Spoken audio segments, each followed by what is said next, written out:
اليوم دشنا وبدأت أولى الجلسات بعد فترة التمديد لهذا الأسبوع، وهو الفرصة الأخيرة كما قال الوفد الحكومي. وبدأت الجلسة الساعة 12:30 للجلسة للمبعوث مع وفد الحوثي صالح. وفد الحوثي صالح اعترض على الاتفاق الذي تم توقيعه ليلة البارحة من قبل وفد الحكومة الشرعية. هذا الاتفاق بعد أن اقتنع أو بعد ضغوط حقيقة ومساعي وجهود كبيرة من قبل أيضا الخارجية الكويتية هنا، وكذلك سفراء دول مجلس التعاون، وأيضا المبعوث الأممي، إضافة للدول أو السفراء الدول 18 الرعاة لهذه المشاورات. الاتفاق الذي تم التوقيع عليه من قبل وفد الحكومة الآن ينتظر أن يتم التوقيع عليه من قبل وفد الحوثي صالح. وفد الحوثي صالح لم يقل صراحة بأنه يرفض هذا الاتفاق، ولم أيضا يقبل هذا الاتفاق، بمعنى هو يبدأ بمراوغة جديدة لمحاولة كسب الوقت كما يبدو. طب هل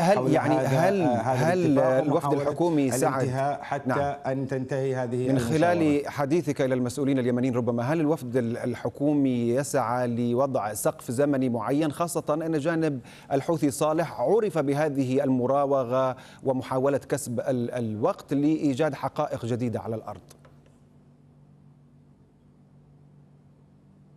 نعم عثمان، وضع سقف واضح بالاتفاق بعد أن وافق أو فوض الرئيس اليمني رئيس الوفد الشرعية هنا للتوقيع على هذا الاتفاق بأن يكون يوم السابع من الشهر القادم أو الشهر أغسطس القادم الذي يبدأ غدا.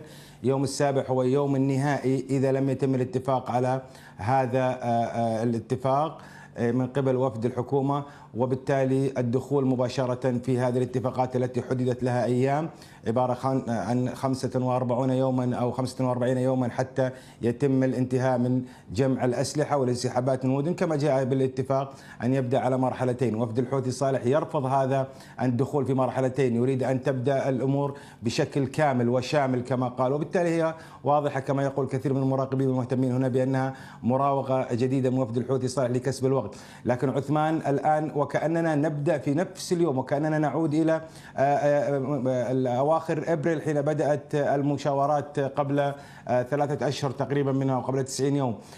الآن وفد الحوثي صالح يعود مرة أخرى ليطالب بتشكيل حكومة وحدة وطنية كما يقول، وكذلك مجلس رئاسي، وخصوصا وهو الذي خرق كل الاتفاقيات وشكل مجلس سياسي قبل أيام، وأيضا كانت هناك تصريحات استفزازية وخرق كما قال أيضا المبعوث الأممي وكثير من سفراء الدول الراعية الذين أدانوا هذا التشكيل المجلس السياسي الأخير.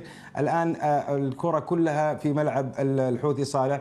هناك أيضا استحسان كبير يعني لقيام وفد الحكومة بعدم الانسحاب وعدم ترك الكويت وجلوسه هنا في الكويت لمحاولة أيضا إعطاء يعني فرصة أخيرة لهذه المشاورات بغية تحقيق السلام.